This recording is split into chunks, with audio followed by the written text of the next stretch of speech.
It was a quiet night in Accra.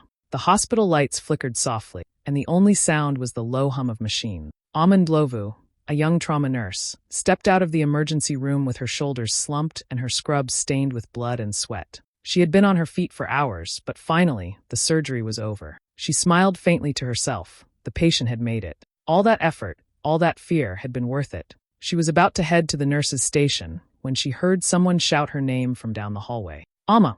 The voice was loud, sharp, and filled with anger. She turned, confused. Then she saw him, her brother Kwame, storming toward her, his face twisted with rage. Before she could even ask what was wrong, his fist came flying. The punch landed hard against her cheek. The sound echoed through the corridor. Amma stumbled backward, her hand flying to her face, her mind spinning. The other nurses froze. One of them screamed, "Kwame, stop!" Kwame's chest heaved as he shouted, "You think you can play God? You let her suffer." His voice cracked, full of pain and fury. Amma's lips trembled, but she said nothing. Her heart pounded in her chest. She didn't fight back. She just stared at her brother, too shocked to move. Kwame turned and stormed away, leaving everyone in stunned silence. What he didn't know, what would change everything, was that the woman Amma had just saved, the one still fighting for her life in the operating room, was his wife, Esi. Amma sat in the small nurse's room, her hands shaking as she stared at the floor. The smell of antiseptic hung in the air, mixing with the faint scent of blood on her scrubs. Her cheek throbbed where Kwame's fist had landed, and her lip was split. Her colleague, Ajoa, knelt beside her, gently pressing a cold cloth to the bruise. "Hold still," Ajoa whispered softly. "You're bleeding." Amma nodded, but her eyes were far away. She could still see Kwame's face, twisted with anger, and hear his voice echoing in her head. "You think you can play God?"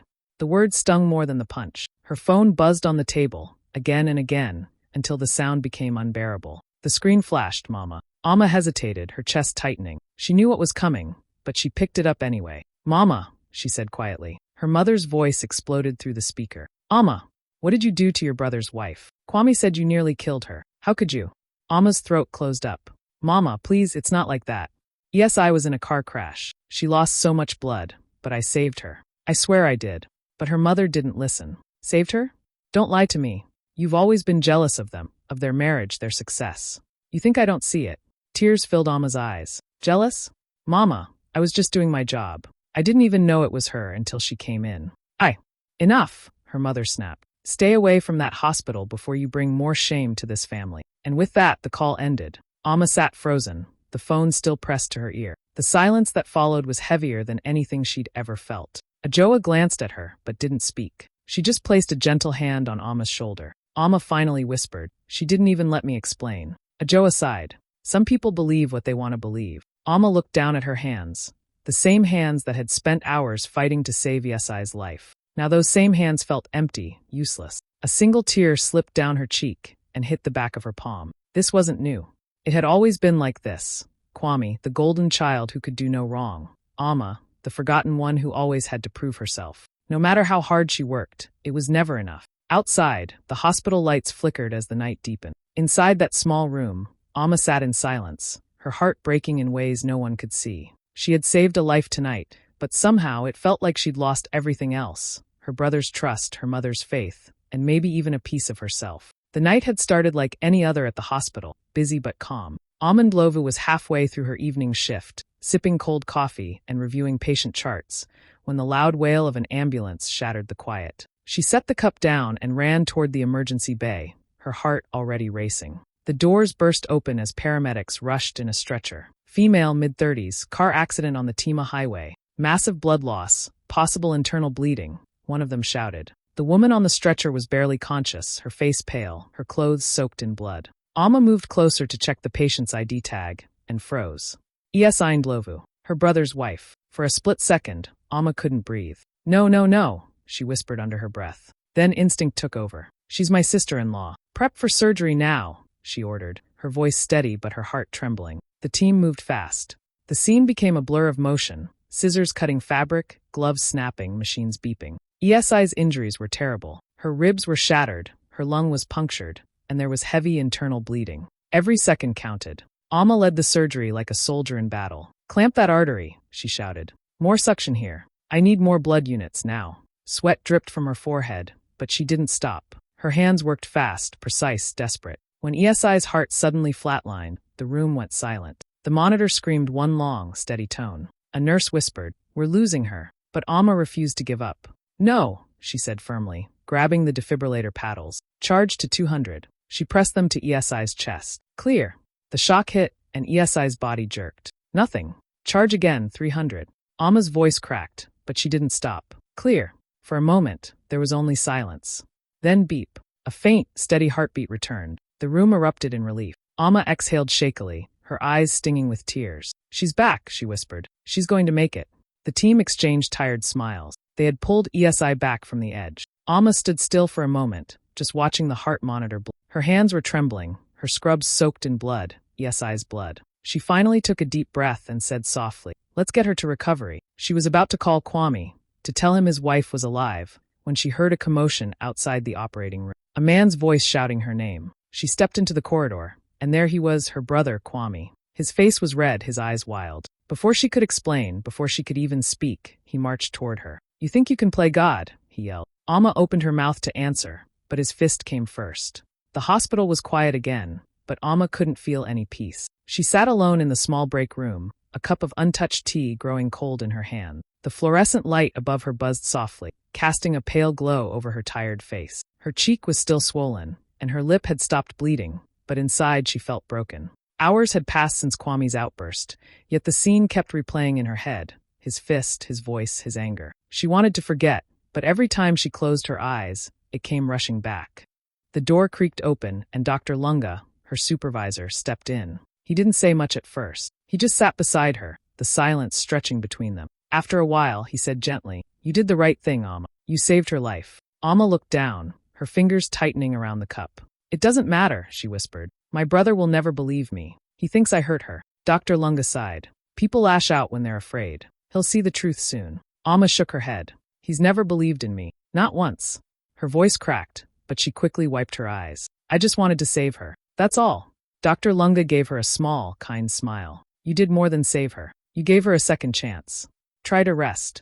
He stood, patting her shoulder before leaving. When the door closed, Amma sat in the silence again. She stared at the clock ticking on the wall, the minutes crawling by. Outside, the sky was turning pale. Dawn was near. Meanwhile, in the ICU, ESI's fingers twitched. Her eyelids fluttered, and the machines beside her beeped steadily. She winced slightly, opening her eyes to the sterile white ceiling. Her breathing was weak, but steady. The nurse beside her noticed and smiled softly. "You're awake. Welcome back." ESI blinked slowly, confused and disoriented. "What happened?" she whispered. "You were in a car accident," the nurse explained. "You're lucky to be alive. Your husband's sister, Nurse Amma, she saved you." ESI frowned slightly, the name stirring something inside her. "Amma," she murmured. The nurse nodded. "Yes. She refused to give up on you." ESI's gaze drifted as fragments of memory began to surface. The screech of tires, the crash, the blinding pain, and then a voice. A calm, steady voice calling her name through the chaos. "Stay with me. ESI, please stay with me." She remembered a warm hand holding hers, the feeling of someone fighting for her when everything else was fading. A tear slipped down her cheek. She whispered softly, almost to herself. Amma was there. As the machines continued to hum around her, ESI's heart filled with quiet gratitude. While somewhere down the hall, Amma sat alone, not knowing that the truth was slowly beginning to find its way back to her. 2 days passed. The sun streamed softly through the ICU windows as ESI Ndlovu opened her eyes, fully awake for the first time since the accident. Her body still ached, and every breath felt heavy, but she was alive. The doctors called it a miracle. The first thing she asked for was Amma. "Where's my sister-in-law?" she said weakly to the nurse. "I need to see her." The nurse hesitated. "Nurse Amma hasn't been at the hospital since the incident." ESI frowned. "What incident?" The nurse looked uncomfortable. "She was suspended. There's a professional conduct review going on." ESI's confusion turned to shock. "Suspended? Why?" Before the nurse could answer, the hospital administrator walked in, clipboard in hand. ESI fixed her tired eyes on him. "Please," she said, her voice steady despite her weakness. "Tell me the truth. Why was Amma suspended?" The man cleared his throat. "There was a complaint filed against her. It claims she acted improperly during your surgery. Until the review is over, she can't work." ESI's heartbeat quickened. "Who filed this complaint?" she asked slowly. The administrator shifted uncomfortably, avoiding her gaze. "Your husband," he admitted. The words hit ESI like a slap. She stared at him, stunned. "Kwame," she whispered. "He did this." When he nodded, ESI felt a rush of anger mixed with disbelief. She reached for her phone on the bedside table with trembling hand. I need to call him, she said firmly. The nurse tried to stop her. You should rest. But ESI had already dialed. After a few rings, Kwame's voice came through, cautious and shaky. ESI? You're awake? ESI didn't bother with greetings. Kwame, she said sharply, her voice weak but fierce. What did you do to your sister? There was silence on the other end. I don't understand. Don't lie to me, she snapped, tears welling in her eyes. You filed a complaint against Amma, didn't you?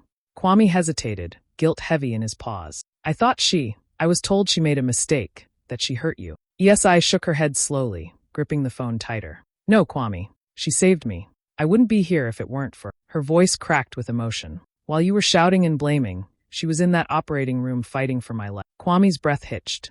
He didn't speak. She worked through the night, ESI continued softly. She didn't stop, even when everyone thought I was gone. You owe her everything. On the other end, Kwame finally whispered. Yes?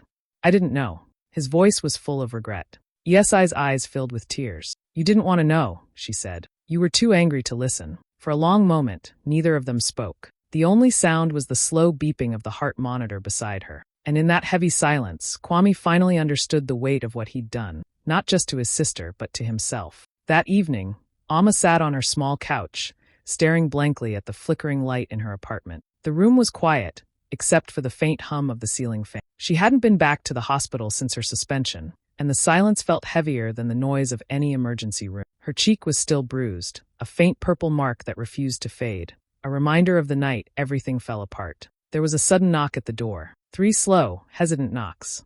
Amma froze. She wasn't expecting anyone. When she opened the door, Kwame stood there, shoulders slumped, eyes tired. He looked nothing like the man who had stormed into the hospital days ago. In his hand, he held a small paper bag, plantain chips and a drink, the kind he used to buy her when they were kids. Amma, he started softly. His voice was low, trembling. I didn't know. I thought. She didn't let him finish. You thought wrong, she said quietly, her eyes cold. You've always thought I was the villain. Kwame swallowed hard, guilt written all over his face. I was angry, he said. The doctors told me she might not make it. I lost control. Amma crossed her arms, her voice steady but sharp. You didn't lose control, Kwame. You lost faith. In me. In your own sister. He looked down, unable to meet her eyes. I was scared, he whispered. When I saw her like that, I panicked. I needed someone to blame, and his voice trailed off. Amma took a deep breath, her chest rising and falling slowly. You didn't even ask what happened, she said. You just believed the worst. That's what hurts the most. Kwame's eyes glistened. You're right, he admitted. I've been unfair to you for a long time. Amma let out a small, bitter laugh. That's an understatement. She turned away, blinking back tears. You've never seen me for who I am, Kwame. You only see your little sister who's always too much or too emotional. You never saw the woman who worked her way up to save lives, including your wife. Kwame's voice broke. I don't know how to fix this. Maybe you can't, Amma said softly. Some things don't go back to normal. He nodded slowly, the silence between them heavy. I just wanted to say sorry, he said finally. I came because I needed you to hear it from me, not through anyone else.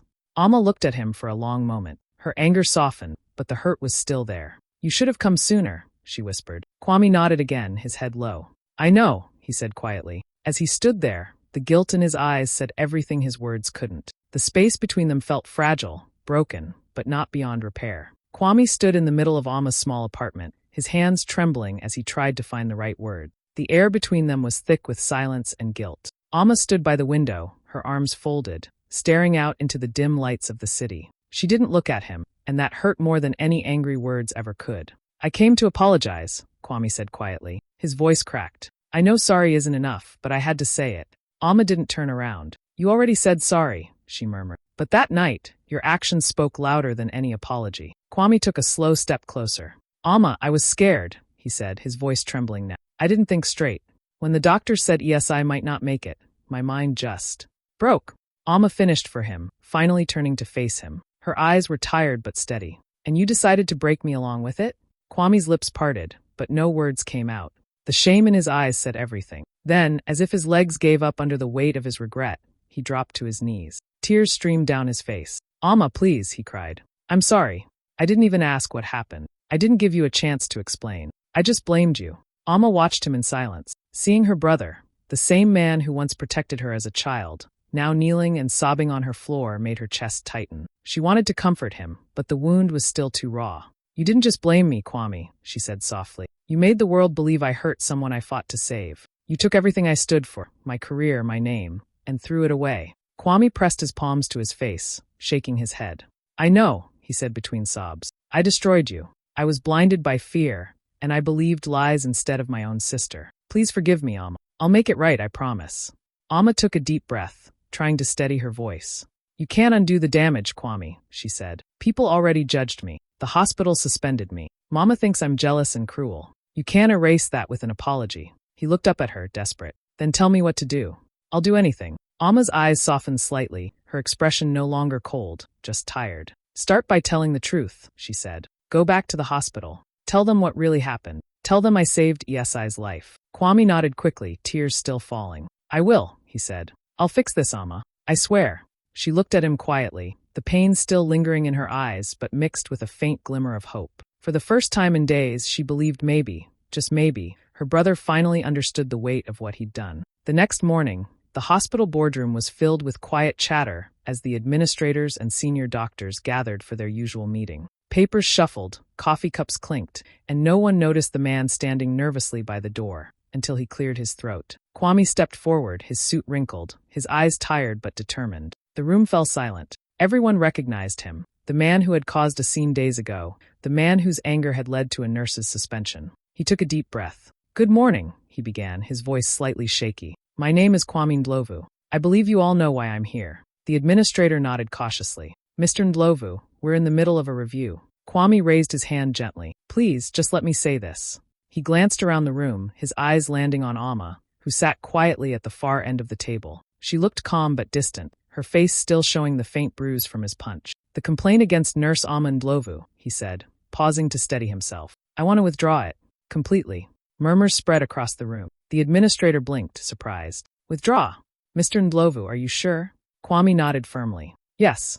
I made a mistake. Amma didn't harm my wife. She saved her life. Everything I said, everything I accused her of, it was wrong. His voice cracked a little, but he didn't stop. If it wasn't for her, ESI wouldn't be alive right now. And I'll live with that guilt for the rest of my life. The room stayed quiet for a moment, the weight of his words sinking in. Then Dr. Lunga, who had been sitting near Amma, gave a small smile. We already knew that, he said kindly, but it's good to hear it from you. Kwame turned toward Amma. His eyes softened, full of remorse and something else, pride. Amma, he said, his voice trembling slightly, you're the bravest person I know. You didn't just save ESI. You saved this family, even after everything I did to you. I don't deserve your forgiveness, but I wanted everyone here to know the truth. Amma looked at him quietly, emotions swirling in her chest. The anger she had carried began to fade, replaced by a deep, tired relief. For the first time in years, her brother wasn't speaking to her with pride or judgment, but with honesty. She nodded slowly, her eyes glistening. Thank you, Kwame, she said softly. That means more than you think. The room was still for a moment, then Dr. Lunga spoke up. Well, he said, looking at Amma, it seems we have our nurse back. A faint smile tugged at Amma's lips as she exhaled deeply. The tension she'd been holding finally released. And as she looked at her brother, standing there, humbled and sincere, she realized she was seeing him differently. Not as the man who hurt her, but as the brother who was finally learning how to make things right. Weeks later, ESI finally left the hospital. The doctors called her recovery a miracle, but she said it was more than that. It was a second chance. She wanted to celebrate, not with a big party or friends, but with family. We all need this, she told Kwame, especially Amma. Kwame hesitated when she said the name, guilt flickering across his face. But ESI was firm. She's coming. No excuses. That Friday evening, Amma stood outside her brother's house, clutching a small gift bag. Her heart raced as she hesitated at the door. She hadn't seen their mother since the night of the incident. She didn't know what kind of welcome to expect, or if she even belonged there anymore. When the door opened, ESI stood smiling, her face still a little pale but full of warmth. You came, she said, pulling Amma into a careful hug. I told them you would. Inside, the dining table was beautifully set, candles, homemade food, and the smell of fried fish and jollof rice filling the... Kwame looked up from where he was setting plates. Hey, he said quietly. His eyes softened. I'm really glad you're here. Amma gave a small nod. I wasn't sure I'd come, she admitted, but ESI can be very convincing. ESI laughed lightly. That's one of my few talents. As they sat down to eat, the air felt strange at first, quiet, careful. But slowly it began to feel lighter. Kwame kept trying to make Amma laugh, telling childhood stories and cracking silly jokes. Every few minutes, he'd throw in another apology, which only made ESI roll her eyes and say, "Kwame, let her eat before you start crying again." Even Amma couldn't help but laugh. For the first time in a long while, she felt a piece of home return. Halfway through the meal, their mother, who had been quiet all evening, finally spoke. Her voice was soft, almost hesitant. "Amma," she began, "I was wrong." Amma looked up, surprised. Her mother's eyes glistened. "You've always had a big heart. I just didn't see it. I listened to everyone else instead of you. And when you needed me most, I turned my back." The room went silent. Even Kwame stopped moving. Amma's eyes watered, but she managed a small, gentle smile. "You see it now, Mama," she said quietly. "That's enough." Her mother reached across the table and took her hand. For the first time in years, Amma didn't pull away. As the evening went on, the laughter came easier. They talked, reminisced, and shared stories, not the kind filled with blame or comparison, but the kind that made them feel like a family again. By the time the candles burned low, Amma looked around the table, at her brother, his wife, and her mother, and realized something beautiful. It was the first family dinner in years without shouting or pain. Only warmth, only healing. Months later, the hospital was just beginning to wake up. The sky over Accra glowed with soft orange light, and the city hummed quietly in the distance. Amma stood outside the hospital entrance, her arms folded, watching the sunrise spill across the courtyard. It had been a long few months, filled with healing, forgiveness, and finding her footing again. The sound of footsteps made her turn. ESI was walking toward her, healthy and radiant, the morning sun catching the gold in her hair. "You're here early," Amma said with a smile. ESI grinned. "I could say the same about you. Don't tell me you're back to pulling double shifts already." Amma chuckled softly. "You know me, can't stay away for long." They stood together for a moment, just watching the sky. Then ESI said quietly, "You know, you saved 2 lives that night." Amma looked at her, puzzled. "2?" ESI nodded, her eyes warm. "Mine and your brother's soul." Amma laughed lightly, shaking her head. "You're getting poetic on me." ESI smiled. "Maybe. But it's true. You didn't just bring me back. You helped him become a better man. I've never seen him more humble, more grateful." Amma's gaze softened. "He's trying," she said. "That's what matters." Just then, Kwame appeared in the distance, walking toward them with an awkward grin and a small bouquet of flowers in his hand. "For the best sister and nurse in Ghana," he said, holding them out. Amma laughed, taking the flowers.